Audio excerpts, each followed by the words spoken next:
अनसनसम्म जान्छौँ र फर्केर आएर यही विरोध सभा गर्छौँ। केही समय धैर्यता राख्दिन हार्दिक अनुरोध छ। यहाँहरू सबैलाई नमस्कार। शिक्षक महासङ्घ राष्ट्रिय समितिको तर्फबाट यो आन्दोलनको क्रममा यहाँ सबैलाई नमस्कार छ। राष्ट्रिय समितिका आबद्ध संस्थाका अध्यक्षज्यूहरू यहाँ अगाडि आइदिनु हुन अनुरोध गर्दछु। आबद्ध संस्थाका पदाधिकारी साथीहरू, आन्दोलन परिचालन समितिका साथीहरू अगाडि आइदिनु हुन अनुरोध गर्दछु। हामी माथि यहाँ पेटीमा भएको साथीहरू पनि तल झर्दिनु हुन अनुरोध गर्दछु।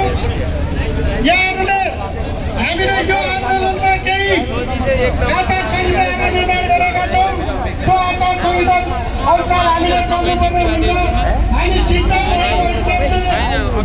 हामीले पालन गरेका सबै नियमहरूलाई यहाँहरूले पालन गर्नुहुनेछ भन्ने शिक्षा